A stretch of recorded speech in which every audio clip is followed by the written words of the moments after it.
from Germany. This is a question for Peter Jackson. Of course, next year we get the Blu-ray and the DVD of The Hobbit 3, but what happens after this? Is this really the end of Middle-earth, or do you see something in the books of Tolkien's where you would say this is worth to do another movie? I mean, we are in the century of franchise. Yeah, well, we do. We have the extended cut of the Battle of the Five Armies, which is going to be a fantastic extended cut. There's some really great stuff. I go back to New Zealand in the new year. I will be working for 4 or 5 months putting that together, which will be fun because it's all going to be. It's actually some quite good stuff in it. So I'm looking forward to that. Then look, at that point, it's a legal thing. The Tolkien estate owns the writings of Professor Tolkien. The Hobbit and the Lord of the Rings were sold by Professor Tolkien in the late 60s, the film rights, but they are the only two works of his that have ever been sold as potential films. And so without the cooperation of the Tolkien estate, there can't be any more films. So yeah, well. Yeah. Gentleman in the red T-shirt there. Another question for Mr. Jackson. I was disappointed that I've not yet... I'm over here. Oh, hi. Thank you. Hello. I'm disappointed that I've not yet had a chance to see this in 48 frames, but I'm looking forward to that. How do you feel now about the whole high frame rate? I mean, I don't know if you call it an experiment. And do you think you'll continue working in that format? Yeah, I mean, I just think that it's a much better way to see films, and after the first Hobbit movie, I went back into the grading room and I figured out a lot of little tricks to make it look less like the video thing. I mean, I know that people criticised it the first time around. I sort of understood why when I did a lot of work. So the second and third Hobbit movies have got a slightly different look and more of a textured look, which I regret I didn't do in the first film, but it took a while to figure it out. But the way that I always answer that question, because it's a very fair question, is that to say that 100 years ago, movies were black and white, they were silent, they were 16 frames a second, okay? And so 100 years from now, what are they going to be? I don't know, and we just do not know what form films are going to be in 100 years' time, but I think you can absolutely guarantee they're not going to be 24 frames a second, and they're not going to be 2D.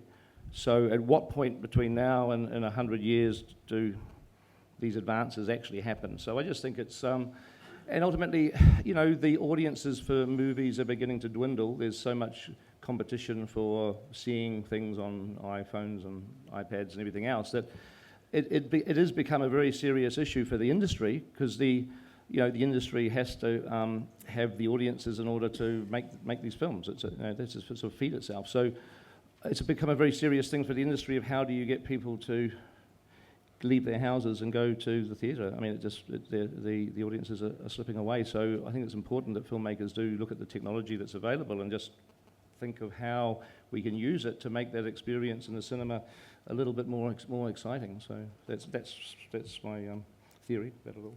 Thank you. Lady just here. Hi, good afternoon. This is Tina from Singapore. I'd like to ask the actors and the directors. So this has to be a journey of self-discovery. So for yourself, what have you discovered yourself as a person or as an actor through this journey? Who's that to, sorry? Sorry? Who's that to? Who would you like to... Just whoever who wish to answer. Who would like to answer that one? Self-discovery. Who wants to talk about self-discovery? Self-discovery. Like Martin. I thought you'd be this person. Oh, really? Yeah. Martin. It's interesting. Martin. Oh, really? Yeah, Yes. go on, Martin. I didn't find it really one of self-discovery particularly. I thoroughly enjoyed it, and I think that's kind of its own worth in a way. We do things in life, whether they're jobs or personal things, that you just hope will give you enjoyment and enrichment in your life, and it certainly gave me that. I think I'm still too close to it yet to see how it's changed me, if it has changed me, or how it's informed me. I think maybe in 15 years I might know. I mean, genuinely though, but very often things you learn in life you don't know 5 minutes later. You know them much later. So all I know is that I'm very, very glad I did it. I'm very grateful that it was able to work out. And I wouldn't have been without it in the last few years of my life. That's for sure. Thank you. Lady in the front row here. We'll go there and then over there. Working, yeah. Great film, everyone. Well done. Thank you. The question is for Lee and Richard. Well, there's obviously a lot of male ego, love-hate relationship over there. Did it affect your on-set relationship in any way? The male ego. Yeah. There's a lot of male ego on this table. It's kind of built into the relationship. It's, you know, you've got two kings that represent two races, and so it's essential that there is this standoff between two characters, and it's set up in the second film, and even though the characters don't really come face to face in the third piece of the jigsaw puzzle, you can really feel the tension between the elves and the dwarves, linchpinned by these two potential kings, I think. Did it affect your on-set relationship? No. Yeah, I mean, we were pretty antagonistic. Every time the elf walked into the room, I would bristle. Okay, we've got a gentleman with a microphone there. At the back, yeah, go. Hi, this is Thiago from Brazil. So this is hashtag one last time. I would like to know from right here. Thank you. From everybody, besides yourselves, besides Middle Earth, besides working with each other, what you're gonna miss the most? Can you direct that at a couple of people, please? Because we've got a lot of questions to get Peter that. Jackson, obviously. No, well, I think you've answered the question, and truthfully, I mean, I'm going to miss the fun on the set. I mean, as Martin said, I kind of, making films is very, very hard, and if you're making 3 of them like this, 266 days of shooting, it could be bloody hell if it's not fun. And so I want to go to work in the morning and have fun. I want to enjoy myself, and fortunately, this cast is just such a fantastic cast, and they're all very, very funny people. And I just, outside of the fact that the cameras were rolling and we were all doing our part to create the movie, as soon as the cameras stopped rolling, it was just fun. Mm-hmm. It was an enjoyable way to spend a day, and I'm certainly going to miss that. That's. Okay, if we can get a microphone down the front row, and then we'll do some questions over this side, and then come back over here in a sec. Peter mainly, and Ian, and anyone else on the panel that perhaps has children, I wondered, with J.R.R. Tolkien's writings, I'm sure most people in the room would agree that that the books are brilliant. Do you think that there's still literature written for children today that's as good?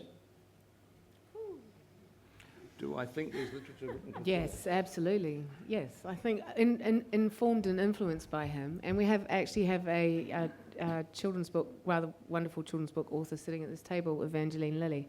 The Squicker Wonkers. Highly recommend it. Who is venturing into that, the world of imagination. So yeah. Great, thank you. And if we can go to the gentleman in the hat in the front row, and then along to the blue coat.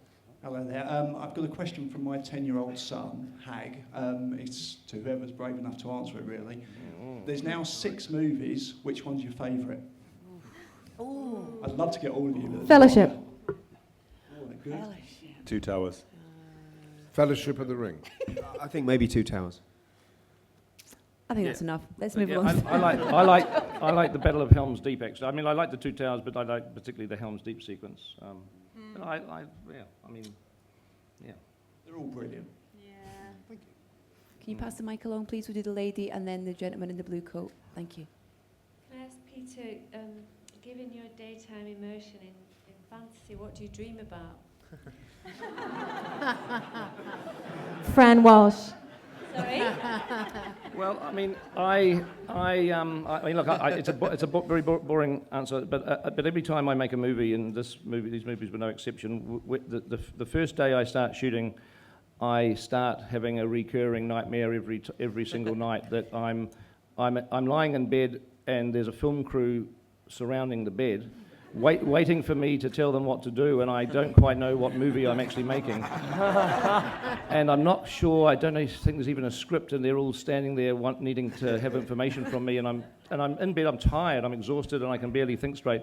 So I'm sort of, and that nightmare, I mean, this is the truth, that nightmare starts on the clock on the first day of shooting, and it's every night till the last day of shooting, and then it stops. So it's hell, because I have all day on set, then I go sleep, and it's all bloody night on set as well. So that's what I dream about, but it does stop. This is the day we stop shooting, it goes away, and then I have nice dreams.